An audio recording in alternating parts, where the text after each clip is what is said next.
وصحبه أجمعين. أما بعد فقد قال الله تبارك وتعالى جل جلاله في القرآن المجيد والفرقان الحميد. أعوذ بالله من الشيطان الرجيم. بسم الله الرحمن الرحيم. ولتكن منكم أمة يدعون إلى الخير ويأمرون بالمعروف وينهون عن المنكر وأولئك هم المفلحون. صدق الله مولانا العظيم وبلغنا رسوله النبي الكريم ونحن على ذلك من الشاهدين والشاكرين والحمد لله رب العالمين. الصلاة والسلام عليك يا سيدي يا رسول الله وعلى آلك واصحابك يا حبيب الله. الصلاة والسلام عليك يا سيدي يا رسول الله وآلك واصحابك يا حبيب. الصلاة والسلام عليك يا سيدي يا رسول الله وعلى آلك واصحابك يا حبيب الله. ناظرین کرام، آپ حضرات کی خدمت عالیہ میں حاضر خدمت ہوں. سب سے پہلے میں اپنے علماء کرام، اپنے مشائخ، سادات اطہار اور دیگر مؤسسین کا شکریہ ادا کرتا ہوں کہ انہوں نے یہاں تشریف لا کر میری حوصلہ افزائی فرمائی ہے.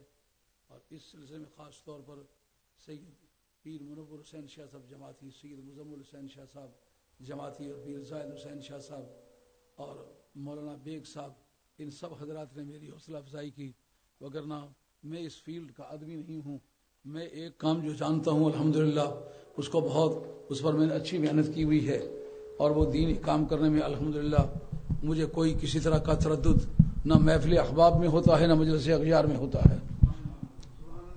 جس کو میں اپنا دین کہتا ہوں الحمدللہ علی وجہ بصیرت اس کو سمجھا ہوا ہے، اس لیے مجھے کسی طرح باک نہیں ہوتا. مگر آج میں اپنے علماء کرام کی سرپرستی پر ناز کرتا ہوں.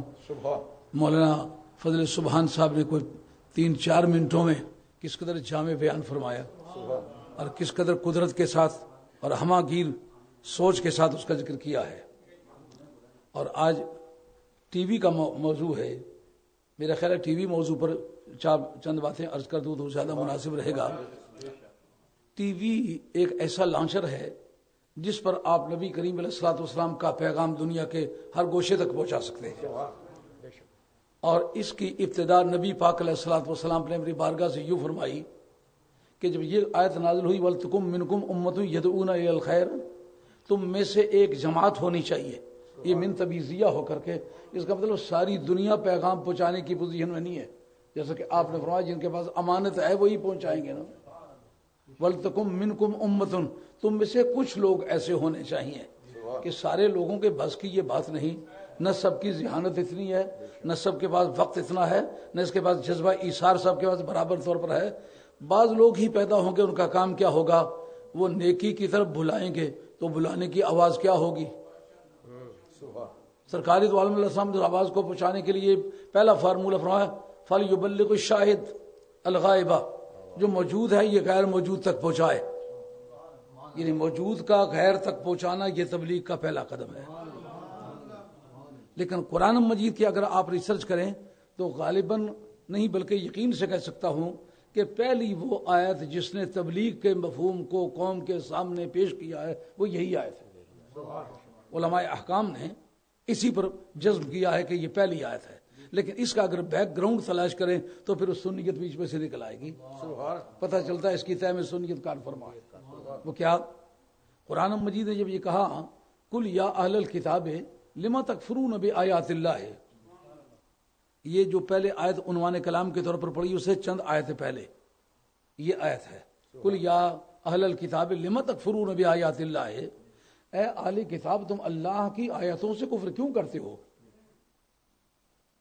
اور واللہ شہید علی ما تعملون، جو تم کر رہے ہو خدا اس کا مشاہدہ فرما رہا ہے. دوسری آیت میں فرمایا کہ کل یا اہل الکتاب لما تصدون عن سبیل اللہ من آمن تبغونها عوجا، وہ اہل کتاب اس کو تم دین سے اللہ کے راستے سے کیوں روکتے ہو کہ جو ایمان لے آیا ہے اور اس کے لیے درآل کے تم ٹیڑھا پن تلاش کرتے ہو. اور حالانکہ صورت حالیہ وانتم شہداء، تم تو اس کے پہلے گواہ تھے، گراؤنڈ وٹنس تو تم تھے. اور اس کے بعد اللہ رب العزت کی ذات وما اللہ بغافل عما تعملون، جو تم کرتے ہو اللہ اس سے بے خبر نہیں ہے. اگر ان دونوں آیاتوں کی طے میں جایا جائے تو پھر مطلب اس یہاں سے نقطہ آغاز برائے تبلیغ نکلتا ہے. وہ کیا تھا کہ جو آسمانی کتابوں میں نبی پاک علیہ الصلوۃ والسلام کے اوصاف حمیدہ، اخلاق پسندیدہ، شکل و شمائل، قد و قامت، رنگ و بو، قد کی اونچائی، بالوں کے گھنگریالا پن، آنکھوں کی لمبائی اور آپ کے آنکھوں کے ڈیلوں کی سیاہی، یہ سب چیزیں تفصیلوں سے مذکور تھیں. انہوں نے کیا کیا کہ اس میں انہوں نے تبدیلی کی، لیکن تبدیلی کس غرض سے کی؟ سرکار کی شان گھٹانے کی غرض سے، تاکہ سرکار کو کوئی اصلی عظمت کے ساتھ پہچان ہی نہ سکے. اور جس نبی کی تلاش ہے، چونکہ یہ تو بڑی شان والا ہے، شان کو گھٹا کر کے پیش کرو تاکہ قوم آئندہ اس نبی کی معرفت سے نا آشنا رہے. اس سے ایک پتہ چلتا ہے نبی پاک علیہ السلام کے اوصاف کو کمزوری کی طرف، پستی کی طرف بگاڑ کے لانا یہ یہودیوں کا ورثہ ہے، یہ نصرانیوں کا ورثہ ہے. یہ مسلمانوں کو اگر ہاتھ آیا ہے تو ہم پوچھنے کی پوزیشن میں ہیں تمہیں کس ذریعے سے یہ ورثہ ملا ہے؟ ورثہ ملنے کے لیے یا اصل ہونا چاہیے، یا فرع ہونا چاہیے، یا علاقہ ہونا چاہیے. نہ اصل ہے، نہ فرع ہے، نہ اور کوئی سبب ہے. نکاح، علم میراث میں سبب کا لفظ جو ہے نکاح کے لیے استعمال ہوتا ہے. نہ سبب ہے، نہ ولا ہے. یہ چار اسباب ہیں وراثت ملنے کے. یہ چاروں کے چاروں یہودی اور نصرانیوں کے ساتھ تمہارے ساتھ نہیں لگتے.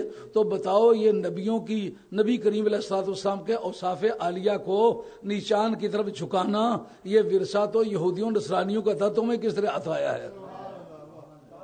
اب پہلا کام کیا تھا؟ ایک وہ تھے جو نبی پاک علیہ السلام کے اوصاف کو بگاڑتے تھے، ایک وہ تھے کہ جو حضور علیہ السلام کے اوصاف کو پہچان کے سرکار کا کلمہ پڑھ لے اس کے دل میں شکوک و شبہات پیدا کرتے تھے. یعنی ایک وہ تھے جو کافر بناتے تھے اور ایک وہ تھے جو کفر کرتے تھے. کہا تمہیں ہم کہتے ہیں کہ ہم کہتے واعتصموا بحبل اللہ جمیعا ولا تفرقوا، تم اللہ کی رسی سے پنجہ مار لو. پہلا کام کیا ہے؟ وہ کفر کرتے تھے، تم ایمان لاؤ. وہ دوسری صبح میں جا رہے تھے، سرکار کا انکار کر کے کافر ہو رہے تھے. تم سرکار کی عظمتوں کی ایک دھوم مچا کے، کائنات میں غل و غفاڑ مچا کے، سرکار دو عالم علیہ الصلوۃ والسلام کے ذکر و اذکار کا پرچار کر کے تو لوگوں کے اندر ایمان کی دولت بھی پیدا کرو اور خود بھی مومن بن جاؤ.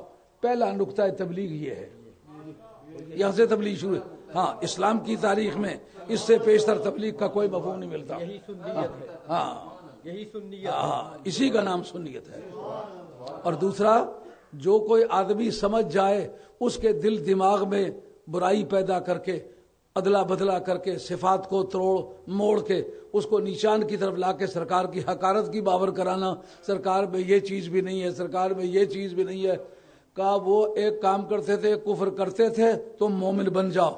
وہ دوسرا کافر بناتے تھے، تم مومن بناؤ. یعنی سرکار کے صفات کو نکھار کے، سرکار کی شان کو ابھار کے، سرکار کے ہر رنگ و بو کو بڑی پوری وضاحت کے ساتھ قوم کے ساتھ پیش کر کے قوم کے دل و دماغ میں سرکار کی عظمت کا سکہ بٹھاؤ. تو یہ مومن بنانے کا کام ہوگا. ایک مومن بناتے تھے، ایک کافر کفر کرتے تھے، ایک کافر بناتے تھے. تمہیں مومن بننا بھی ہے، مومن بنانا بھی ہے. اس سلسلے میں وَلْتَكُن مِّنكُمْ أُمَّةٌ يَدْعُونَ إِلَى الْخَيْرِ. تو سیاق و سباق تو وہ چیز ہے جس سے حقیقی معنی بھی ترک ہو جاتے ہیں. یہاں تو سیاق و سباق بنتا ہی یہ ہے، اور صاف مصطفیٰ کی دھوم مچانا اور سرکار دو عالم علیہ السلام کے منکروں کو قائل کرنا. جو سرکار کے بارے میں شکوک و شبہات کا شکار ہو گیا ہوا ہے، اس کے دل میں سرکار کی محبت کو نکھارنے کے لیے حسن کے سارے پہلوؤں کو اجاگر کرے. جس کو محبت پیدا کرنی ہوتی ہے وہ تو محبوب کے حسن کو زیادہ نمایاں کرتا ہے. کیوں؟ پہلی بات اسلام میں سرکار کی محبت ہے. محبت میں کوئی گرفتار ہوتا ہے نا تو پھر کہتا ہے ذبح کر ڈال مگر دام سے آزاد رکھا. پہلی بات تو سرکار کا حسن ہے، اور محبت کو حسن سے تعلق پکڑنے کی عادت ہے، محبت کو عیب سے تعلق پکڑنے کی عادت نہیں. کبھی دنیا کا کوئی ایسا انسان نہیں ہوگا جو کہے گا جب سے تمہارا گنجا سر دیکھا ہے میری محبت کا حال نہ پوچھ، جب سے تیرے ٹھگنے قد کو دیکھا ہے میرے پہلو سے میرا دل مثالے تیر جاتا ہے، بہت روکا نہیں رکتا مہے زنجیر جاتا ہے، جب سے تمہاری کانی آنکھ دیکھی ہے میرے دل کی بے قراریوں کا حال نہ پوچھ. کبھی بدصورتی سے محبت نہیں پیدا ہوتی. خدا نے محبت کا مزاج اس طرح بنایا